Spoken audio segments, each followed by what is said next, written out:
Welcome to the Nuclear Snail channel. Did you know that there are some really cool post-apocalyptic people in Moscow who make amazing costumes, photo shootings, cars, live events, crafting meetings, and so on and so forth? I didn't know that until last year when I went to Moscow, primarily to visit my babushka.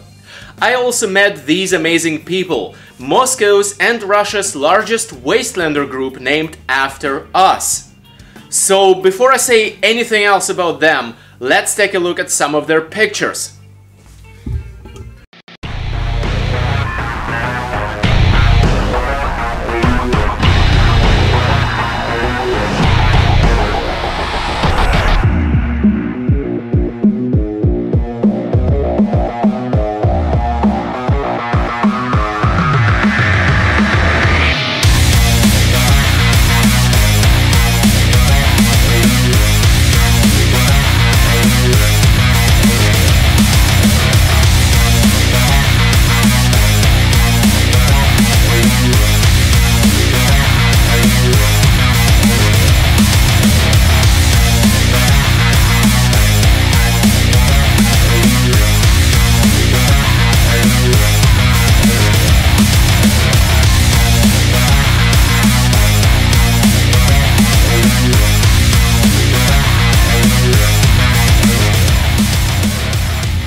Now, to me personally, this is especially interesting because I was born in Moscow and we moved to Germany when I was 15 years old, and hadn't we moved, this would be the crew I would be hanging out with all the time, most likely.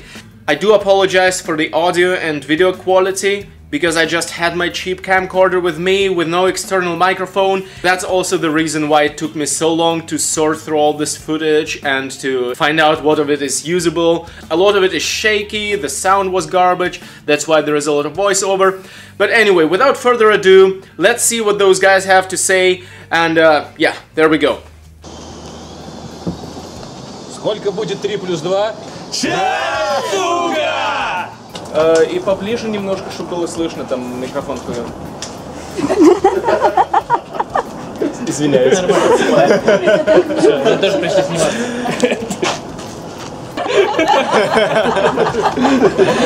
Okay, so here we have a manly calendar.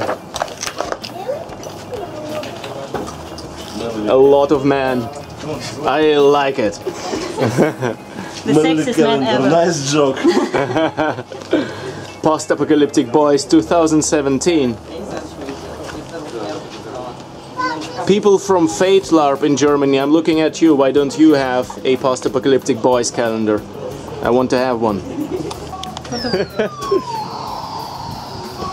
Here we have Hamyak. Hello. So here's where the sound started getting bad, so here's a voiceover of what Homek told me. So the post-apocalyptic costuming scene in Russia has started with about 10 people interested in it, and now there are around 500 people that they know of generally interested and engaging in post-apocalyptic costuming events, visiting the events regularly, meeting to craft, and so on. That increase has happened within the last 4 years from the moment of this interview, so by now it's probably even more and growing fast. As specifically for After Us, at the time of the interview they had around 30 active members. While there are other smaller post-apocalyptic groups in Moscow, After Us are the largest and the most organized. They do post-apocalyptic stuff since 2013 and have been inspired by watching post-apocalyptic movies, and now they do festivals, exhibitions, parties, cosplay meetings, and all sorts of post-apocalyptic events in Moscow. They do it as a hobby but hope to one day make some money with it as well. And in fact, after half a year after this footage was recorded, they have landed a job promoting Crossout in Moscow. Which is interesting because I have been promoting Crossout in Germany with the Wasteland Warriors. After Us try to show people who are interested in post-apocalyptic crafting that it has many beautiful subgenres. But in Russia the most popular thing to do is stalker stuff. Some stalker crews, says Homek, make great stalker costumes, but the most unfortunately are just putting on a new army uniform and a gas mask and think that's enough. Whatever floats anyone's boat, I guess, but Homek seemed very disappointed by the fact that many people do not dive deeper into the world of crafting and visual design. After Us themselves do not have one-to-one replicas, however they do have some Stalker inspirations worked into their costumes, which is, by the way, similar to my own approach. After Us are not striving for a specific Russian post-apo look. They grew up with Mad Max and Fallout, so that is the look they're striving for. However, there is also a group they know about that is making a Soviet-Russian post-apocalyptic looking event, which sounds really intriguing. Closing message from Homek to everyone watching and Wastelanders all over the world goes something like: let's do all of this stuff together and maybe we'll meet one day. You're always welcome to come visit us in Russia, and I hope to make something really great with people from other countries. So he really stands behind this idea which I share, that this Wasteland movement is something global, and I think that's beautiful. He also says that you should follow After Us if you're interested in what they're doing on Facebook, Instagram and YouTube, and links to those sites will be in this video's description. So it's very cool that guys have some place to craft things. I know that's a big problem for people who are interested in something. It's post-apocalypse right here. Oh, you mean the base, yeah. Yes, I think. Sure, it's in the middle of Moscow, so... So you can just grab your costume and came here and make some crazy shots right here. I think that guys are full into the post-apo stuff. The only one in Russia who do it with some kind of fun. I knew that they making some events all the time. That's pretty cool, and I think that's awesome. You are probably the next recruit, and considering your vodka bottle juggling bear physique right there, you're probably gonna be like carrying their cars to the events, right? Carrying their cars, yes, probably. Yeah. Or some big pulse, I don't know, gun, and that's all I need. Yeah. Yes. No, all right. No clothes and just on the gun.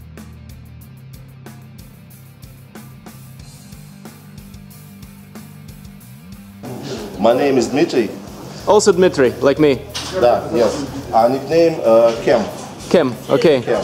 So what are you doing? I do кожаная одежда. Leatherwear, yeah. Leatherwear, short. Yeah. So making a leather shirt. Leather short, да. Connect my hobby. Post-apocalypse and live action roleplay game. Cool. Вот. I like work with leather, interesting material. And then he went on to show me one of his self-made belts, which seemed really well worked. And as you see, they're not just doing post-apocalyptic stuff, they're also making some fantasy stuff, so it's an all-around makerspace that they have right there. Various sorts of stuff. Right now they're working on some medieval shields, so post-apocalyptic is not the only things they do here. And of course it's creative post-apocalyptic chaos in here, which I think is awesome. This is my post-apo helmet. Oh, see, it's made from the Russian tank helmet with some tires. And make this stuff like samurai. Hard. This is like a Japanese helmet kabuto. This is really awesome. These guys actually gave me some presents. Why the hell ever, but I won't say no to awesome presents. So the first one I want to show you is this. So yeah, I've already put this on, and now I'm gonna look at the rest. Didn't see that yet. So some stickers. Oh, it's yeah. Yeah, that's actually me. Irina who is filming right now. Those drawings are based on their actual costumes. Oh, looks like a grenade. Wonder what's inside. What kind of grenade is that? It's chocolate. It's chocolate. You should try it right now. All right, there we go. And run away. This tastes good. This is really nice. All right, so I have a chocolate grenade here. Let's see what's in here. Oh yeah. Check this out. I think they're making this with like silicone forms and a really nice detail level. And here is also a magazine to that gun. These Russian guys are so cool that I'm literally gonna put this gun in my mouth. No, don't do this. Thank you guys so much. Okay. Alright, if you like After Us and what they're doing, then follow them on their social media channels linked in the video description. And that's it for this episode. I hope you enjoyed it at least half as much as I enjoyed visiting After Us in Moscow. The next time I'm in Moscow, I will of course visit them again. Looking forward to it so much, especially to some nice shashlik. Anyway, if you like what I'm doing, support me on Patreon, that's also linked in the video description. I will see you in the next episode. The next episode is gonna be more practical. We're gonna be crafting, or at least talking about crafting. I'll see you then. Hail the snail!